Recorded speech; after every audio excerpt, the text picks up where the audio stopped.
So, it's now 2026, and the Switch 2 is on its 7th month of life. To say it's been rocky would be an understatement. Nintendo has been riddled with controversies. Honestly, it's been pretty bad for the past few years, but since the Switch 2 came out, it really seems like they can't stop making people angry and making horrible decisions.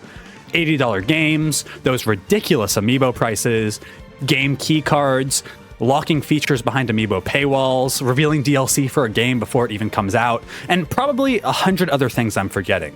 There are a lot of problems with Nintendo's business practices recently, and I want to be clear, most of this stuff is not okay. That being said, I do want to air out some much-needed positivity on the topic, and get out something that's been on my mind a ton recently. I've been seeing a huge influx of people heavily criticizing Nintendo's recent game output, saying the first half of the Switch 2's launch year has somehow been weak. I see comparisons to the legendary 2017 Switch launch year all the time, and this just baffles me. But I'm getting a little ahead of myself. In this video, I want to compare the launch years of the Switch 1, going from March 2017 to March 2018, and the Switch 2, from June 2025 to 2026, to show why that, in my opinion at least, the Switch 2 has had a significantly stronger launch year, even already, and we're only 7 months in. By the time a full year has passed since it launched, I believe it will be miles better than 2017 ever was for exclusive games. When it comes to pure game output, we really are living in a significantly upgraded 2017, even though it might not feel that way. So let's begin by looking at the launch titles. The Switch 1, of course, launched with Breath of the Wild, and a whole bunch of Air. The only other Nintendo-developed exclusive at launch was 1’s Switch, which, if you actually think about it, means the only exclusive this console had at launch was 1’s Switch. Yikes. A lot of people never think about Breath of the Wild being a Wii U game, but it is. It was quite literally called Zelda U for most of its life, and was very clearly developed primarily for that console, before getting ported over to act as a launch title. In theory, this should have absolutely negatively affected the Switch 1's launch. If you were a big Nintendo fan, you most likely already had a Wii U, so beyond the novelty of a new console hybrid, there was really no reason to pick this up. Now, of course, this is not what happened. It did not end up negatively impacting sales even a tiny bit, as the Wii U install base, as we all know, was tiny. Most of the people buying a Switch never had a Wii U in the first place, so it didn't end up mattering at all. Maybe if the Wii U was a success, it would have, but Nintendo was able to get away with launching with a multi-plat game that was treated and sold like an exclusive. A lot of things came together for Breath of the Wild to be seen as a Switch 1 game primarily, which was very lucky on Nintendo's part. Still though, I feel the need to be objective here.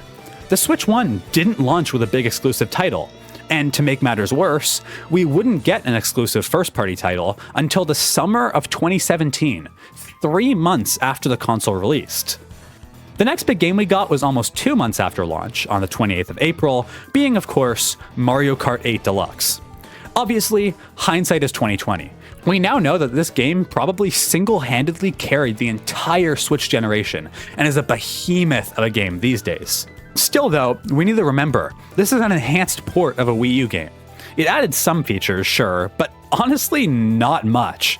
A couple new characters and a battle mode were all you were really getting if you already owned the prior game. Just like Breath of the Wild, this game benefited significantly from nobody owning a Wii U. Anyway, it wouldn't be until June that we got our first real exclusive, and that was, unfortunately, ARMS. Listen, there might be a few ARMS fans watching, but I gotta be honest, I do not like this game. But even more importantly than that, this is not even remotely a big exclusive. It's a primarily multiplayer arena fighting game encouraging motion controls. This doesn't exactly line up to get people buying consoles. And while not all exclusives have to get people buying consoles, supplementary games are very important, this game fails on that part too. As you can expect, it sold very poorly. All of this just to say, the first big exclusive for the Switch 2 was actually Splatoon 2, releasing in July, well over 4 months since the console had been released. Do you see where I'm going here? Comparing this to the Switch 2 is a joke. The Switch 2 launched with Mario Kart World, and all controversies aside, this was huge.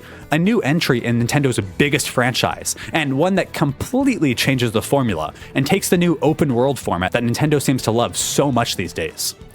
I know opinions are very split, but personally at least, I adore this game. And since the various updates we've gotten, I actually think it's in an incredible place right now. While the dedicated Mario Kart and Nintendo fans have plenty to still criticize the core game over, we need to remember that the bulk of Nintendo's sales come from casuals.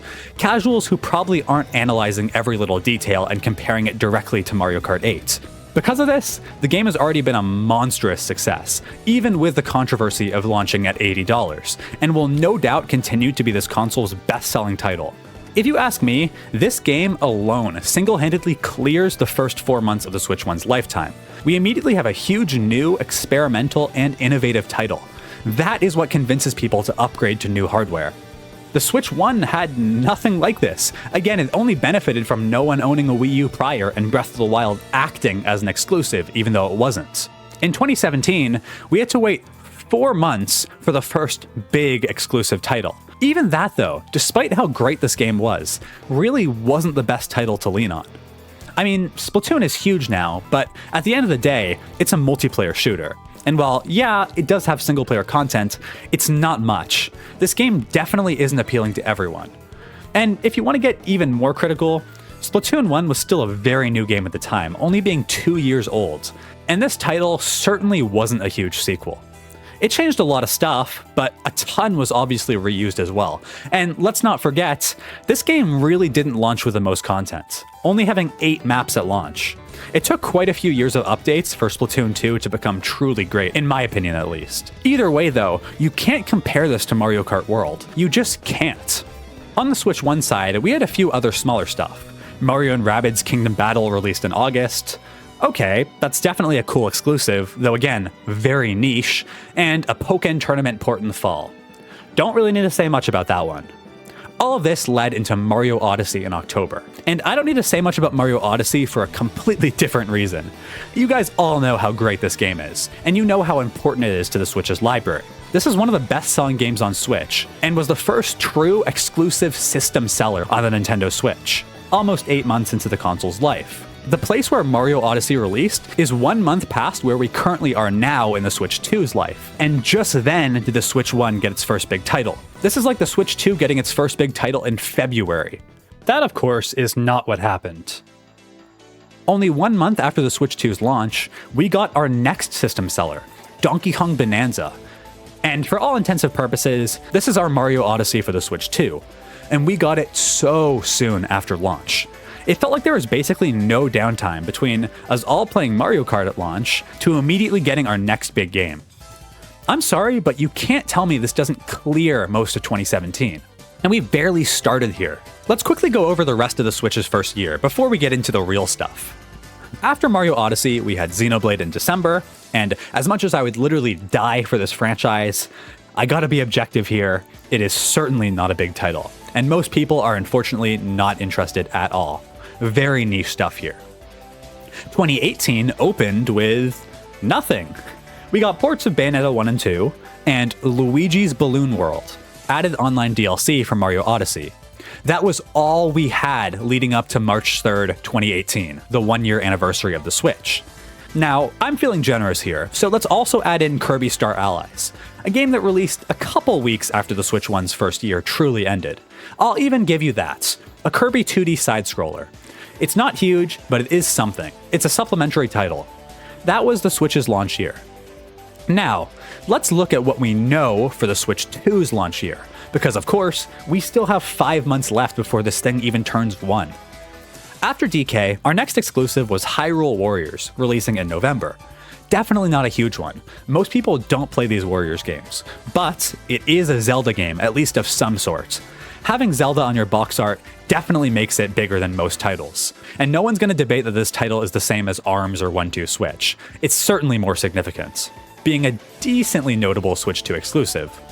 Then we got Kirby Air Riders, another exclusive in November. Kirby games in general don't sell super well, so I'm sure spin-offs will sell even less, but again, it's some kind of notable exclusive. a lot more notable than the early Switch 1 stuff. These two games are not selling consoles, but they act as great supplementary titles for people who already own Switch 2's and for people who are on the fence. Maybe a customer wasn't exactly sold on Mario Kart World, and the only game they really cared about was Donkey Kong, so they decided to wait a little bit until there were more games. If they were a big Zelda or Kirby fan, these two games easily could have swayed them. This is what I mean by supplementary titles. Anyway, this brings us to present day, but let's keep going over what we know is going to come out. We have Mario Tennis Fever, releasing in February, a very important early staple of Nintendo consoles, and being added to the Switch 2's library this early is super significant. We also have the new 2D Yoshi game, Yoshi and the Mysterious Book, which, barring any delays, is set to release sometime in spring. Another early console staple. The Switch 2 is just faster than the Switch 1 in terms of games. A Kirby game, a Mario Tennis game, and a Yoshi game. These similarly all released on the Switch 1, but they were well into the second year. With the Switch 2, we're getting them nice and early, quite a bit before the end of its first year. I'll reiterate one more time before people get mad in the comments. These are not huge titles, but they certainly add up to a game's early library, especially considering how fast we're getting them. Beyond that, we have Pokemon Pokopia, releasing in March. I'm not gonna lie, I have literally nothing to say about this game. And a few other potential titles. We have two without release dates, both Fire Emblem Fortune's Weave and Splatoon Raiders. These could easily launch before June of this year. And even if neither of them do, I'm willing to bet a January or February Direct is going to reveal at least one more title that we'll get before the first year is over. Already, I don't see how the exclusive titles of the Switch 2 versus the Switch 1 is even comparable for this first year. The Switch 2 completely clears it out of the water. But maybe you're not convinced yet, so let's keep going. Beyond exclusives, we of course have Switch 2 editions, more supplemental content, but it's especially appealing for Switch 1 owners who have upgraded. Most of us already have a lot of these games, so upgrading for like $10 to get bonus content is something we're pretty likely to do. I'm sure most people who have a Switch 2 have bought at least one of these upgrade packs. In terms of new content, we have Kirby and the Forgotten Land, which has a whole new story to play, Mario Party added content. Technically, the Zelda games have new content with the Zelda notes, but I don't really care about that. And of course, we're getting Mario Wonder soon, with even more content. It's not much, but it adds to the first year. Switch 2 editions of games like Prime 4 and Pokemon also exist, but I'm mainly looking at stuff with new content here. These games are the same on both consoles, besides the performance increases, of course. In addition to all that, though, we have GameCube games. Sure, there's not a lot right now, but Wind Waker, Luigi's Mansion, Mario Strikers, and F-Zero, these are good stuff. They definitely at least somewhat add to the current value of having a Switch 2. So, after all this, hopefully you're starting to understand my argument here. I think the Switch 2's first year has been honestly incredible. Two big hitters right off the bat, followed by such a huge quantity and variety of smaller stuff to keep us busy. This is honestly the most you can really ask for in a launch year. Sure, it'd be nice in some alternate reality where we had more big hitters, but remember, plenty of consoles don't even get one big exclusive on their first year. Or even ever. This is as great of a launch as you can ask for when it comes to exclusive game outputs. I can't help but think a lot of people are blinded by nostalgia for the Switch 1. A lot of this, unfortunately, is just because 2017 was a much happier time for Nintendo fans. There was so much less controversy and fighting, and it seems Nintendo made a lot less PR mistakes back then compared to what they do today. The Switch 2's launch year just had so much potential, which makes it even more sad when you realize Nintendo is losing pretty much all of its goodwill with the customer base. It really does go to show that good game output isn't enough. These horrible business practices are significantly hurting the Switch 2's sales. I'm sure of it. Especially now, considering the Switch 2 is going to go up in price soon. But that's a topic for another day. At the very least, if you can get behind all the terrible mistakes Nintendo's made, and have enough money to afford this incredibly expensive hobby now, the Switch 2 is off to a great start. Anyway, that's about all I've got for this video. If you guys made it all the way to the end, please consider helping me out by subscribing to the channel. I need about 200 more subscribers to get monetized, so it really goes a huge way, and I'd appreciate it a lot. And of course, it lets me know you guys want to see more Nintendo videos like this on the channel. I've got a lot of videos cooking for 2026, so stay tuned. Thanks again for watching, and I'll see you guys in the next one. Take it easy.